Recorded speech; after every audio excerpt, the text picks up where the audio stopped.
Have you ever struggled trying to cut into a butternut squash? Stay tuned, we have some great tips for you. Hi, I'm Debbie. And I'm Courtney. Welcome to the home of Almost Vegan Cooking School. So today we're going to make some chili. This is actually one of Courtney's recipes that she shared with me. It's a family favorite and I think it is a marvelous chili. Not only is it full of flavor, but you can easily ramp up the heat if you want to and add all kinds of fun toppings. You could actually turn this into a chili bang bang party if you wanted to. And actually this chili even gets better as leftovers. So you can make it in advance and it thickens up and the flavors just get more intense as time goes on. And you've been using the Instapot a lot with this recipe too, makes it right? even quicker. You just put everything in one shot and it's cooked. So there you go. We can do it on the cooktop, in a slow cooker, and an Instapot. So let's get started. Every good chili starts with some peppers, onions, and garlic.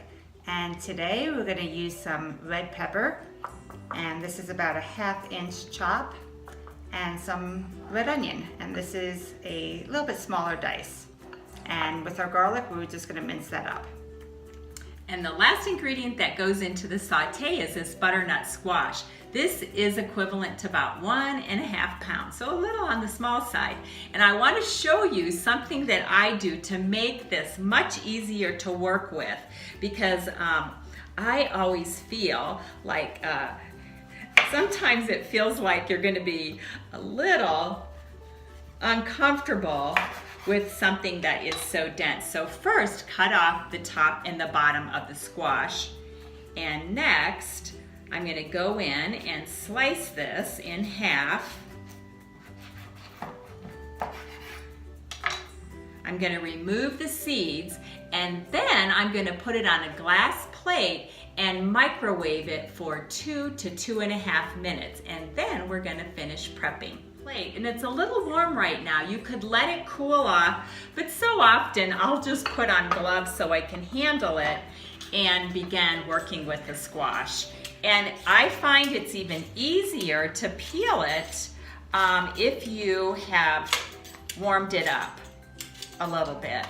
Once it's all peeled, we'll put it on the chopping board. You can see how much easier it is to slide the knife through. So now I'd like to cut the butternut squash into 1-inch cubes. Now this technique works well with any type of squash. You can use some acorn squash, kombucha squash, even sweet potatoes work really great in this recipe.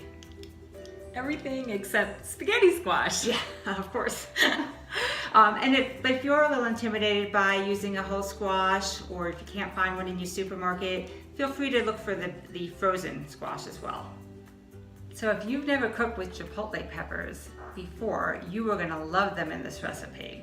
These Chipotle peppers have been slow roasted in adobe sauce, which adds a lot of heat to this recipe, and they are just so full of flavor that it just gives this chili a real depth. It does have a lot of heat, so if you haven't used them before, I would start pretty slow, maybe 1/2 tablespoon in this recipe, and then just add more once the recipe progresses. One of the things I like about preparing chili is it's an opportunity to use any kind of bean. And variety in a plant-based diet is really the spice of life. Everything has a different nutritional value when it comes to plants. If you are beginning to eat this way, you may be interested in learning how to prepare beans from scratch. If you hop on over to the website, there is a course called Almost Vegan, and in lesson 4, you can learn all the things that you need to know about starting from scratch and how to cook, prepare, even tips on digestion. And really, this is the most economical way to eat, and a home-cooked bean is simply delicious. All right, so we're ready to saute our first ingredients, and this is a recipe that's really easy to do with no oil. We're gonna add a little bit of oh, I guess you could call it a healthy fat at the end, because I want to garnish this with some avocado. But seriously, just get your pot nice and warm.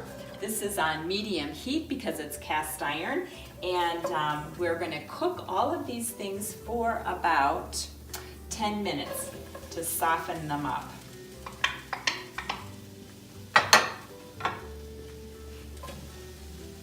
It's just a beautiful color presentation. And there's our minced garlic. Generous on that. I think there was 4 fat cloves.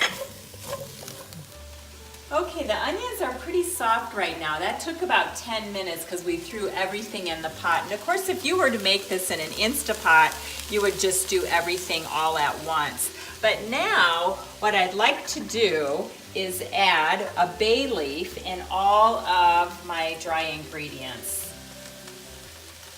Just toast them up a little bit with our cooked vegetables. And the dry ingredients, it's a really fun combination. Some of my favorites, it's got cumin, cinnamon, and chili powder. And then of course a little bit of salt. And after that, we're gonna add, I happen to have a can of fire roasted diced tomatoes, and that's gonna go in next.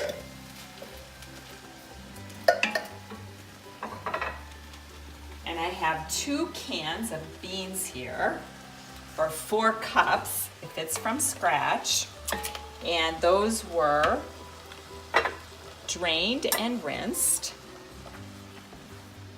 And then finally, here is our chipotle pepper with a little bit of extra sauce. And 2 cups of vegetable broth. And if you don't have vegetable broth, be sure to just substitute with water. And it's still going to be very, very good. And that is it. We're gonna put the cover on here. I wanna bring it up to a boil first. Nice rapid boil. Don't walk away from your pot. Then we're gonna turn it down to simmer, cover it for about an hour. And that way it's gonna thicken up and it's gonna be just right. While our chili was cooking, we sliced up a few corn tortillas. These are sprouted, and we just toasted them in the oven for about 15 minutes at 350 degrees, and this will be a nice crunchy topping for our chili.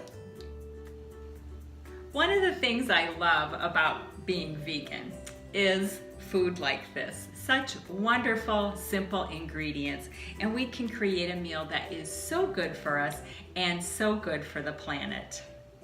And as always, we have lots of resources listed for you below, including the ingredients we used today. But if you'd like the full recipe, just hop on over to our website, almostvegancookingschool.com. We hope you enjoyed our time together. And if you like cooking with plants, be sure to visit almostvegancookingschool.com and enroll in our online cooking course. It's all in an effort to heal our bodies, heal each other, and heal our world. One recipe at a time.